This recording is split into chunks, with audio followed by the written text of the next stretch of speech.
I think it's certainly possible to have a robust and strong ethics without any idea that the universe or the cosmos or the human world has a kind of telos. I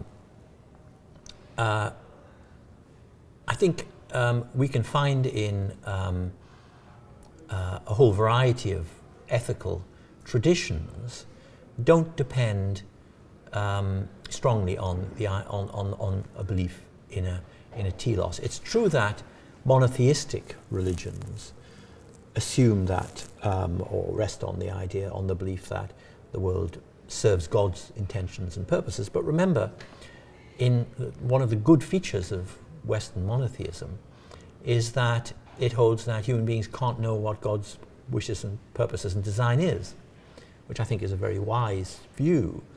There may be something like providence in the world, maybe God has a plan for the world, maybe God has a plan for even each individual life, but we can't know what it is. So in the meantime, we live by the best ethical standards, the best ethical conceptions, the best ethical practices we can find. And if we look at ancient thought in the pre-Christian West, the thought of Epicurus, of the skeptics, the ancient Greek skeptics, and even to some extent of the Stoics, they proposed developed various kinds of ethical traditions, which I think are very valuable, and particularly the Stoic ones, perhaps today, which don't rest too strongly or don't rest on the idea that the world or human history has a telos.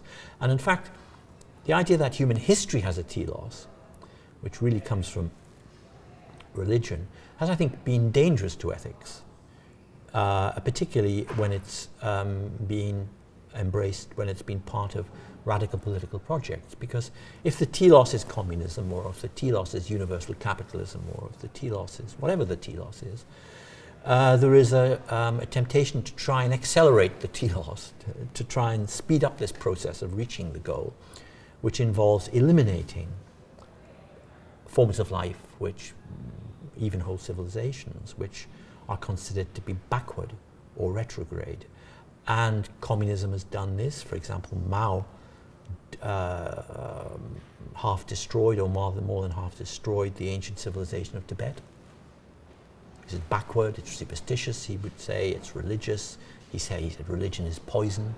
We have to get rid of all these. So huge numbers of people were destroyed, huge numbers of artifacts. What happened to Tibet was not completely different from what ISIL is doing in Syria and Iraq, the destruction of ancient artifacts. The main difference is that ISIS sends videos and images all over the world, which Mao did not. But the destruction in Tibet and in China during the Cultural Revolution of artifacts, of treasures, of antiques, of beautiful, was as great or even perhaps greater. So the horrible barbarism of ISIL in destroying ancient artifacts is not new, actually, and it's been enacted and implemented by a number of modern secular projects. The Bolsheviks, for example, blew up churches, just physically destroyed a number of cathedrals in Russia during the earliest period of their persecution, and they carried on persecuting religion.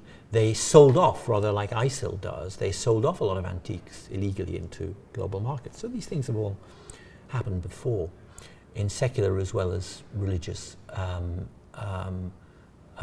forms. So the idea of a telos in history or in the cosmos is a kind of great comfort to many people, because it suggests that their values will somehow become the values of the whole world, the whole cosmos. So in that sense you could say it's a useful illusion, but it's also a dangerous illusion.